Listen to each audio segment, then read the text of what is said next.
देशे 11.5 लाख टन चालेर घाटती होते पारे बोले। लेकिन भारत ने बांग्लादेश को ऐसा करारा जवाब दिया है कि बांग्लादेश की 7 नस्लें याद रखेंगी। भारत ने चावल भिजवाए तो जरूर हैं, लेकिन बांग्लादेश को नहीं बल्कि अफ्रीका के एक छोटे से शहर को।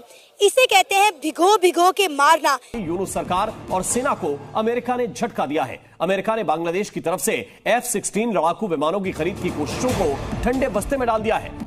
इंडियन हुकूमत ने चावलों को लोड करवाना शुरू कर दिया। बांग्लादेशी अवाम ने और हुक्मरानों ने यह सोचा कि शायद ये चावल बांग्लादेश आ रहे हैं, लेकिन वो चावल कहीं और चले गए और बांग्लादेशी मुंह देखते रह गए। भारत ने बांग्लादेश पर ऐसा नमक छिड़का है कि जिसकी जलन कई सालों तक रहेगी। चीन पाकिस्तानियों से मायूस है। मायूसी की बुनियादी वजह पाकिस्तान में चीनियों की सिक्योरिटी है। जब तक पाकिस्तान सिक्योरिटी यकीनी नहीं बनाता, सी पैक और दीगर मंसूबों पर सरमायाकारी नहीं होगी। ভারতের ভিসা বন্ধ, মেডিকেল ভিসা যদিও চালু রয়েছে কিন্তু সাধারণ ভিসা কিন্তু বন্ধ রয়েছে। वो 1000 मेट्रिक टन चावल फ्री में नरेंद्र मोदी की हुकूमत ने अफ्रीका को भेज दिए, जहां पर इस वक्त कहत साली का दौर आया पड़ा है। इस तरह का अमेरिका का दोगलापन है वो हमारे लिए, और जो इंडिया में जो कुछ हो रहा है वहाँ पर कुछ नहीं कहा जा रहा, और यहाँ पर जो है पहले जो बांग्लादेश इंडिया को आंखें दिखा रहा था, अब इंडिया से चोरी छुपे जो है वो चावल मांग रहे हैं। खाने के लाले पड़े हुए, भीख मांग रहे, चावल मांग रहे, कभी किसको क्या क्या है। खाने के लाले। इनकलाब तो ये होता है ना कि अब मुल्क के लिए बेहतर हो, उल्टा मुल्क का नुकसान हो गया। तो अब जो किया उसका खमियाजा तो भुगतना पड़ेगा। एक वाहद सहारा जो आपके पास था उसको भी आपने ठुकरा दिया, तो अब आप दरबदर तो होना पड़ेगा। भारत ने बांग्लादेश पर ऐसा नमक छिड़का है कि जिसकी जलन कई सालों तक रहेगी। बांग्लादेश अपनी औकात और अपनी हैसियत भूलकर इंडिया को आंखें दिखा रहा था और पूरी दुनिया को ये जाहिर कर रहा था कि भाई हम इंडिया से नहीं डरते, लेकिन पर्दे के पीछे इंडिया से ही भीख मांग रहा है। जी हाँ, आप बिल्कुल ठीक सुन रहे हैं। बांग्लादेश। दोस्तों, हिंदुस्तान वाला में स्वागत है। दोस्तों, आपको बता दें कि बांग्लादेश जो है अब रोने की गिड़ाने पर आ गया है। दोस्तों, ठीक है, उसका कह रहा है कि जो 150 ट्रक थे चावल के, वो उसने जो है भारत ने उसे रोक दिया और उसको रोक कर जो है अफ्रीका भेज दिया, जिसको देखकर बांग्लादेश रोने लगा।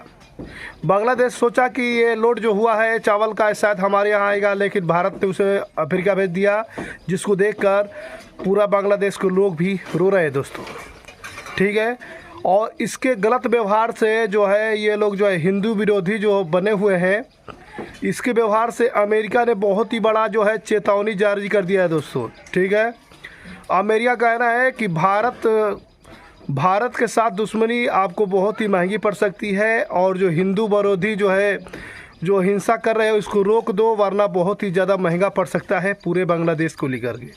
हिंदुओं को लेकर बहुत ही बड़ा स्टेटमेंट जो है अमेरिका ने जो है दिया हुआ है। आपको बता दें दोस्तों कि जयशंकर साहब 7 दिन के लिए जो है अमेरिका पहुंच चुके हैं। देश ने भारत से 50,000 टन चावल मांग लिया है, लेकिन भारत ने बांग्लादेश को ऐसा करारा जवाब दिया है कि बांग्लादेश की 7 नस्लें याद रखेंगी। भारत ने चावल भिजवाए तो जरूर हैं, लेकिन बांग्लादेश को नहीं बल्कि अफ्रीका के एक छोटे से शहर को। इसे कहते हैं भिगो भिगो के मारना। इसी मुद्दे पे बात करेंगे आज की इस वीडियो में, तो ये चलिए हमारे साथ। पहले जो बांग्लादेश इंडिया को आंखें दिखा रहा था, अब इंडिया से चोरी छुपे जो है वो चावल मांग रहा है। इंडिया को कह रहा है जी आप हमें 50,000 टन जो है वो चावल दे दें, हम कोशिश करेंगे जल्द ही आप लोगों को पेमेंट कर दें। अच्छा, फर्स्ट ऑफ ऑल तो ये कि देखिए, इंडिया ने 1971 से लेके अब तक बांग्लादेश को बहुत ज़्यादा आउट ऑफ द वे जाके सपोर्ट किया। मतलब वहाँ पे उनकी इलेक्ट्रिसिटी का एक मतलब एनर्जी का एक बड़ा हिस्सा जो है वो इंडिया से आ रहा है। ठीक है, इन्वेस्टमेंट्स जितनी हैं उनका 80 to 90% इंडियन लोगों की है। इंडस्ट्री में 50% इंडियन लोग हैं। ठीक है, तो जो इस तरह से होता है बेवकूफ़ी करनी कि किसी भी देखिए, आपने अपनी रिजीम चेंज करनी थी, आपने अपना सेटअप चेंज करना था, अपनी हुक्मरान बॉडी को रिस्ट्रक्चर करना था, आप करते। लेकिन किसी भी कंट्री के लिए किसी भी आप एक इनकलाब में जा रहे हैं या नहीं जा रहे, सो कॉल्ड इनकलाब जिसको आप कह रहे हैं, लेकिन किसी भी कंट्री के उसकी फ्लैग की बेहुरमती करना या लोगों को गालम गलोच करना या उनसे इस तरह से नफरत का इजहार करना, और वो भी उन लोगों से जो आपके मोहसिन हों। ठीक है, देखिए, आपको किसी ने ज़बरदस्ती नहीं कहा था कि उनकी गोद में जाके बैठो। ठीक है, या आपको किसी ने ज़बरदस्ती नहीं कहा था कि आप उनकी जो है वो एजुकेशन सिस्टम से मुस्तफ़ीद हो जाओ या उन चीज़ों से हो जाओ। आप पहले ये चीज़ें चेंज करते हैं ना, स्टेप वाइज कहते हैं कि भाई ये चीज़ें हमें नहीं समझ में आ रही, तो अब जो किया उसका खमियाजा तो भुगतना पड़ेगा, ठीक है। या तो आप इस काबिल होते या अपने पिछले 15-20 सालों में खुद को इतना स्टैंड करते, इस काबिल बन जाते कि आपको किसी के सहारे की जरूरत ना पड़ती। एक वाहद सहारा जो आपके पास था उसको भी आपने ठुकरा दिया, तो अब आप दर बदर तो होना पड़ेगा। ये इन्होंने खुद किया, अपने पैरों पे इन्होंने कुल्हाड़ी खुद ही मारी। और जब से इंडिया और बांग्लादेश के मसले चल रहे हैं, मैं अपने हर शो में ये बात कह रही हूँ कि अनाज जो है इनका 40% इंडिया से आता था, बिजली इनकी इंडिया से आती थी, ऑटो पार्ट जो थे वो इंडिया से आते थे। फिर आप देखिए कि 20,000 जो एक्सपोर्टर्स हैं उन्होंने इनका बायकॉट कर दिया कि हम कोई शिपमेंट जो है वो बांग्लादेश नहीं भिजवाएंगे। तो आप देखें कि इन्हें खाने के लाले पड़े हैं, फिर भी इंडिया को आंखें दिखा रहे हैं। कभी उनके बॉर्डर पर ड्रोन लगा रहे हैं, कभी उन ड्रोन्स को उड़ा रहे हैं, कभी इंडिया को कह रहे हैं कि जी हम कोलकाता पे कब्जा कर लेंगे, हम बिहार पे कब्जा कर लेंगे। और अब जब भूख के लाले पड़े हैं तो उसी इंडिया को कह रहे हैं कि 50,000 टन जो है आप हमें चावल भिजवा दें। हाँ तो ठीक कह रहे हैं ना, वो कह रहे हैं कि तुम्हारा ही खाएंगे, तुम ही को मारेंगे। तो इंडिया को इतना बेवकूफ समझ रहे हैं कि ये हमारा खा के हमें मारेंगे तो इनको चावल दे दो। मतलब इंडिया को क्या समझा हुआ उन्होंने, ठीक है। तो देखो बात ये है कि ये लड़ाई झगड़ा किसी भी सिचुएशन में, किसी भी सूरत हाल में लड़ाई झगड़ा कोई हाल नहीं होता। चाहे वो आपका घर में हो, चाहे वो आपका गली मोहल्ले में हो, कंट्री लेवल पे हो, किसी भी लेवल पे हो, लड़ाई झगड़ा हाल नहीं होता। देखिए अगर आपने लड़ना भी तो एक बार सामने वाले को देख तो ले कि वो हमारा पेट पाल रहा है, वो 1971 से हमें सपोर्ट कर रहा है। और आप देखें मजे की बात, इंडिया ने क्या किया है, इंडिया ने इनको राइस भेजने के बजाय 1000 मेट्रिक टन जो है वो अफ्रीका के एक छोटे से शहर को भिजवा दिए हैं। मतलब कितना मजे का प्रैंक किया है। देखिए इसको मैं प्रैंक तो नहीं कहूँगा। इंडिया ने पहले जो इन्होंने लोगों ने शोर मचाया हुआ था वो यही था कि ये जो इंडिया लोडिंग करवा रहा है ये बांग्लादेश के लिए ही करवा रहा है, लेकिन एट द एंड उन्होंने वहाँ पे भिजवा दिए।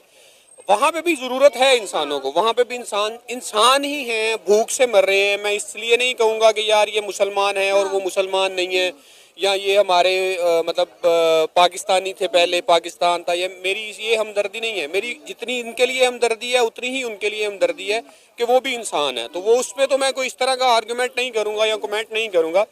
बात ये है कि देखिए आप एक तरफ से मतलब हथेली कर रहे हैं भीख मांगने के लिए, और दूसरी तरफ से आप कर रहे हैं कि मैं ऊपर से थप्पड़ भी मारूंगा। तो जिसको आप थप्पड़ दिखा रहे हैं उसको आप हथेली पे, आपकी हथेली पे कुछ रखेगा वो। ये तो अब कॉमन सेंस की बात है। और बाकी आपने रही बात वो कहे जो आपने पहले सवाल पूछा कि आप लड़ने से पहले ये तो देख लें कि सामने वाला कितनी ताकत रखता है या कितनी कुव्वत रखता है। इंडिया ने बांग्लादेश के साथ बहुत बड़ा प्रैंक कर दिया। डॉक्टर यूनुस ने इंडिया से चावल मांगे थे 50,000 मेट्रिक टन, लेकिन इंडियन हुकूमत ने कोई जवाब नहीं दिया। लेकिन इंडियन हुकूमत ने चावलों को लोड करवाना शुरू कर दिया। बांग्लादेशी अवाम ने और हुक्मरानों ने यह सोचा कि शायद ये चावल बांग्लादेश आ रहे हैं, लेकिन दोस्तों रस्सी जल गई पर बल नहीं गया। वही बस कुछ ऐसे ही हालात हो चुके हैं बांग्लादेश के। बांग्लादेश बिल्कुल जो है बर्बाद हो चुका है, हर तरह से जो है उसे सपोर्ट नहीं मिल पा रहा है। यहाँ तक कि आपको बता दें कि IMF का भी चक्कर काटना पड़ रहा है, पैसे के लिए भीख तक मांगना पड़ रहा है। चावल की भीख मांगा है भारत से, लेकिन भारत ने देने से मना कर दिया। हर एक चीज़ से महंगाई से जूझ रहा है बांग्लादेश, लेकिन तब भी जो है वो अपनी गलतियों से बाज नहीं आ रहा है, ठीक है। इसी की स्थिति को देखते हुए अमेरिका ने बहुत ही बड़ा जो है वो वार्निंग दिया है बांग्लादेश के लिए कि जो हिंदुओं पर जो जुल्म हो रहे हैं बांग्लादेश के अंदर, उसे जल्द से जल्द मोहम्मद यूनुस जो है अपनी निगरानी में सही करे, वरना मोहम्मद यूनुस को बहुत ही भारी पड़ सकता है दोस्तों। और ये बांग्लादेश की पूरी कंगाली छाई हुई है। जिस तरीके से पाकिस्तान के अंदर कंगाली छाया हुआ था, सेम उसी तरीके से कंगाली जो है बांग्लादेश में छाया हुआ है दोस्तों। बांग्लादेश पूरी तरह से बर्बाद हो चुका है। आटे की कीमत बढ़ती जा रही है, चावल कीमत जो है, चावल शॉर्टेज हो गया है, गैस ख़त्म हो गया है, बिजली नहीं मिल पा रही है, अडानी ने बिजली काट दिया है, बिजली का पैसा नहीं दे पा रहे हैं। वहीं भारत ने कहा है कि हमारा जो 8,000 यानी 8 दूनी 16,000 करोड़ रुपए जो है भारत के वापस करने हैं, जो बांग्लादेश के अंदर भारत ने इन्वेस्टमेंट कर रखा था दोस्तों। उस इन्वेस्टमेंट के पैसे जो है अब बांग्लादेश से भारत मांग रहा है कि अब पैसा जो है 8,000 करोड़ रुपए है वो वापस करो, ठीक है। और वही बात करेंगे शेख हसीना की। शेख हसीना का जो है बांग्लादेश में मांग हो रही है। मोहम्मद यूनुस का कहना है कि शेख हसीना को वापस कर दो, बांग्लादेश को दे दो, लेकिन भारत तैयार नहीं है। लेकिन भारत ने कहा कि पहले शेख हसीना को छोड़ो, पहले जो है 16,000 करोड़ रुपए भारत जो बांग्लादेश में इन्वेस्टमेंट कर चुका है उसको वापस करो दोस्तों। तो मोहम्मद यूनुस जो है वो रो रहे हैं।